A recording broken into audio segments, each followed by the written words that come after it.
Hello everyone, मैं मिथुन सिंह स्वागत करता हूं आप सभी का। आशा करता हूं आप सभी बहुत अच्छे होंगे। बात करेंगे BBMKU पीजी सेमेस्टर थर्ड के प्रीवियस ईयर क्वेश्चन पेपर के बारे में। पेपर आपका होगा पॉलिटिकल साइंस का। पेपर का कोड है 309। 2024 में आपकी परीक्षा संपन्न हुई थी। आगे बढ़े उससे पहले मैं आपको बता दूं, पिछले 5 साल के जितने भी क्वेश्चन पेपर हैं, सारे क्वेश्चन पेपर की PDF आपको 69 रुपीज़ में अवेलेबल करा दी जाएगी। दूसरी बात, 199 रुपये में आपको सजेशन प्रोवाइड कर दिया जाएगा। अब जो सजेशन लेंगे उनके साथ उनको जो है इसी के साथ जो है PYQ भी फ्री ऑफ कॉस्ट अवेलेबल करा दिया जाएगा। अब आपके मन में आ रहा होगा कि ये सजेशन क्या होता है।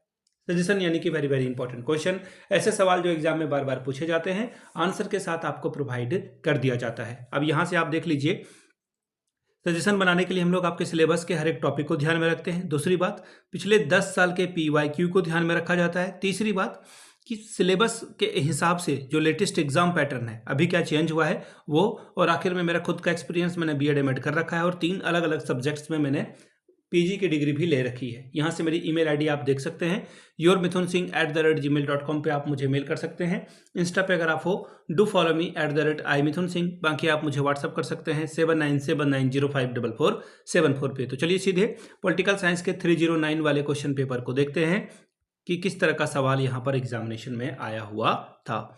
यहाँ से आप देख पाओगे 2024 की ये क्वेश्चन पेपर 70 नंबर का पेपर है, 3 घंटे का वक्त, जिसमें कि क्वेश्चन नंबर 1 क्या है, मैंडेटरी है, कंपलसरी है। 5 सवालों का जवाब लिखना है आपको टोटल।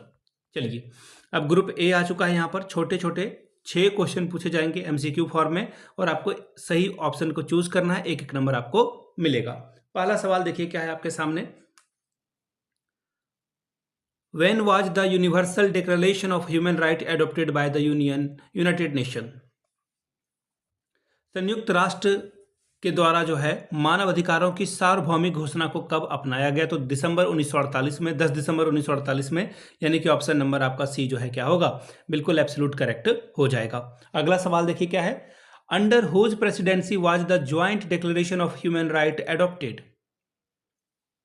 मानव अधिकार की घोषणा, संयुक्त घोषणा जो है किसकी अध्यक्षता में किया गया था, ये आपको बताना है। तो देखिए, ये जो है अध्यक्षता जो है किसके द्वारा की गई थी, तो USA के द्वारा की गई थी, रूजवेल्ट के द्वारा यहाँ पर की गई थी। तो ऑप्शन A आपका क्या होगा, एलेनोर रूजवेल्ट के द्वारा की गई थी। ऑप्शन A आपका सही होगा। अगला सवाल देखिए क्या है, question number 3। How many articles are there in universal declaration of human right? यानी कि मानव अधिकारों की सार्वभौमिक घोषणा में कितने अनुच्छेद हैं? तो देखिए 30 अनुच्छेद आपको देखने को मिलेगा। ऑप्शन 3 आपका सही जवाब है। अगला सवाल देखिए क्या बोला गया है। First generation has more rights? पहली पीढ़ी के अधिकार जो हैं वो अधिकतर हैं, यह जो है कहां पर मिलेगा, कलेक्टिव राइट में, पॉजिटिव राइट में, नेगेटिव राइट में, या फिर नन ऑफ दिस में आपको ये देखने को मिलेगा। ठीक है, तो देखिए इसका जो आंसर होगा वो हो जाएगा ये पॉजिटिव राइट में। अगला सवाल देखिए क्या है, question number 5। In which year was the national human right commission established? किस वर्ष राष्ट्रीय मानवाधिकार आयोग की स्थापना की गई थी? तो देखिए 12 अक्टूबर 1993 में, और इसका जो आंसर है इनमें से कोई नहीं होगा। कमाल है, रिमार्केबल, नन ऑफ दिस इसका आंसर हो जाएगा। अगला सवाल, छठा आखिरी MCQ है ये। क्वेश्चन क्या है देखिए, when have change been made in national human right commission act? राष्ट्रीय मानवाधिकार आयोग अधिनियम में कब बदलाव किए गए हैं? तो देखिए 2019 में ये बदलाव किया गया था। ठीक है, 2006 में पहली बार किया गया था। तो ऑप्शन C आपका क्या होगा, सही जवाब हो जाएगा। अब अगला सवाल देखिए, 2 शॉर्ट आंसर में आपको क्वेश्चन में जो है क्वेश्चन जो पूछा जाएगा उसका आंसर आपको करना है शॉर्ट में। ठीक है, पहला सवाल देखिए क्या है, कलेक्टिव ह्यूमन राइट्स। ठीक है, यानी कि सामूहिक मानवाधिकार के बारे में लिखना है। अगला देखिए क्या है, abuse and violation of human rights, यानी कि मानवाधिकारों के दुरुपयोग का उल्लंघन। अब बात करेंगे ग्रुप B की, लॉन्ग टाइप के सवाल हैं, 4 सवालों का आपको जवाब लिखना है। 14 चौके 56 नंबर आपको यहां से मिलेगा। पहला सवाल, define the concept historical perspective and development of a human right. मानवाधिकार के अवधारणा, ऐतिहासिक परिप्रेक्ष्य और विकास का परीक्षण करें।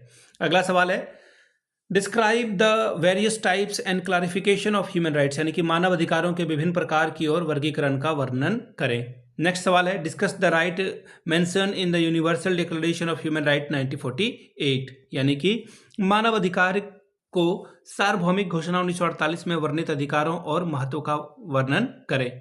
अगला सवाल है, describe the civil and political right 1966 of international convention, यानी कि अंतर्राष्ट्रीय नागरिक और राजनीतिक अधिकार 1946 का वर्णन करें, 66 का वर्णन करें। वर्णन भी इन्होंने बहुत गलत तरीके से लिख रखा है। छठवां सवाल, discuss the economic, social and cultural right 1966 of international convention, यानी कि अंतर्राष्ट्रीय आर्थिक, सामाजिक और सांस्कृतिक अधिकार 1966 के बारे में बताएं। अगला सवाल देखिए क्या है, write a note on the contribution of major thinkers to the formulation of human right, यानी कि मानव अधिकारों की रचना में प्रमुख विचारकों के योगदान पर एक नोट लिखें। ठीक है जी। अगला सवाल, discuss the composition, power and function of Indian national human rights commission, यानी कि भारतीय राष्ट्रीय मानवाधिकार आयोग के संगठन शक्तियों के बारे में वर्णन करें। शॉर्ट नोट्स मैंने आपको पहले भी बता रखा है कि मैं खुद बीबीएम के यू का ही स्टूडेंट हूं और बीएड एमएड मैंने यहाँ से की थी, और वहाँ पे हर एक बार ना ये संक्षिप्त में टिप्पणी यानी शॉर्ट नोट्स लिखने के लिए कहा जाता था। This is my favourite question, मैंने हमेशा सॉल्व किया है। पहला सवाल, universal declaration of human right, यानी कि मानव अधिकारों का सार्वभौमिक घोषणा। अगला है सेकंड जनरेशन ह्यूमन राइट, यानी कि द्वितीय पीढ़ी के मानव अधिकार। तीसरा सवाल, national perspective of human right, यानी कि राष्ट्रीय परिप्रेक्ष्य में मानवाधिकार के बारे में बताएं। चौथा है contribution of religious text and preachers of human rights, यानी कि मानव अधिकारों का धर्म ग्रंथ और उपदेशकों के योगदान के बारे में बताइए। तो ये था आपका पेपर पॉलिटिकल साइंस का 309 का। अगर आपको पिछले 5 साल के क्वेश्चन पेपर चाहिए तो ये आपको 69 में, और अगर आपको सजेशन चाहिए तो 199 में आपको प्रोवाइड कर दिया जाएगा। यहाँ से मेरी ईमेल आईडी आप देख लें, yourmithunsingh@gmail.com पे आप मुझे मेल कर सकते हैं। इंस्टा पे अगर आप हो, डू फॉलो मी @imithunsingh। बाकी आप मुझे व्हाट्सअप कर सकते हैं 7979054474 पे। वीडियो को आपने यहाँ तक देखा, प्यार दिया इसके लिए आप सभी का बहुत बहुत शुक्रिया। Have a good day.